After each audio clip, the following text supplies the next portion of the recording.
السلام علیکم ورحمۃ اللہ وبرکاتہ. امید ہے آپ سب لوگ خیریت سے ہوں گے. Welcome to our channel learn and explore networks. آج کا ہمارا ٹاپک بہت انٹرسٹنگ ہونے والا ہے کیونکہ آج ہم بات کریں گے the psychology behind stress and anxiety. بہت سے لوگ یہ تو جانتے ہیں کہ یہ دونوں ورڈز ہیں، بہت امپورٹنٹ ٹرمز ہیں سائیکالوجی کے حوالے سے، لیکن بہت کم لوگ اس چیز کو جانتے ہیں کہ یہ دونوں الگ مختلف ٹرمز ہیں اور ڈفرینٹ سچویشنز کے لیے یوز ہوتے ہیں. تو talking about some facts about stress and anxiety, the first fact is کہ یہ دونوں ٹرمز الگ ہیں. جو اسٹریس ہے وہ شارٹ ٹرم ہوتی ہے اور سچویشن پہ ڈپینڈ کرتی ہے. اب جو سچویشن ہمارے سامنے اس وقت چل رہی ہے اور وہ ہمارے ہاتھ میں نہیں ہے، ہمیں کنٹرول میں نہیں آ رہی، تو اس میں ہم لوگوں کو اسٹریس ڈیولپ ہو جاتا ہے. ویئر ایز انزائٹی ایک ایسی سچویشن ہے یا ایک ایسی فیلنگ ہے جو بہت لانگ ٹرم یا فیوچر، خاص طور پہ ہم اس میں استعمال کرتے ہیں جب ہمیں فیوچر کی زیادہ ٹینشن ہو رہی ہوتی ہے، اور جب ہم فیوچر کو اپنے اوپر بہت زیادہ حاوی کر لیتے ہیں اس وقت میں انزائٹی ہماری ٹریگرڈ ہو جاتی ہے. اسی کے ساتھ ہم لوگ بات کرتے ہیں فیکٹ نمبر 2 کے بارے میں ہے.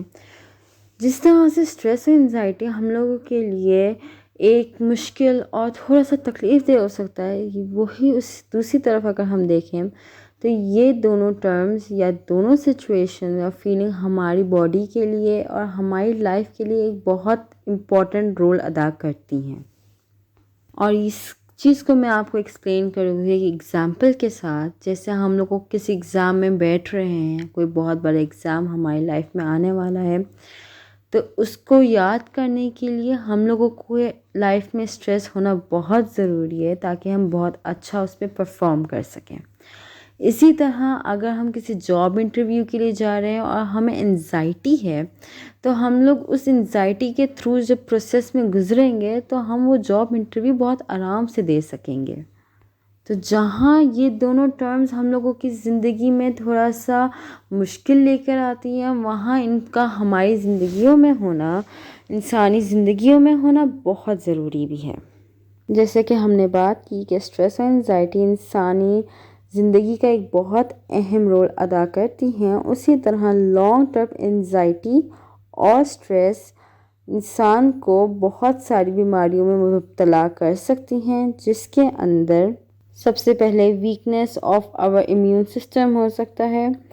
دوسرا ہم لوگوں کا اسٹروک ہو سکتا ہے، ہارٹ پرابلمز ہو سکتی ہیں، اور کبھی کبھار ایسا ہوتا ہے کہ زیادہ ذہنی دباؤ کی وجہ سے مینٹل النس جیسے کہ ڈپریشن بھی کاز ہو سکتا ہے انسان کو. بہت سے لوگ یہ ضرور جانتے ہیں کہ انوائرمنٹل فیکٹرز اسٹریس اور انزائٹی ٹریگر کرتے ہیں، لیکن بہت کم لوگ جانتے ہیں کہ جینیٹکس بھی بہت امپورٹنٹ رول ادا کرتی ہے اسٹریس اور انزائٹی کو انڈیوس کرنے میں.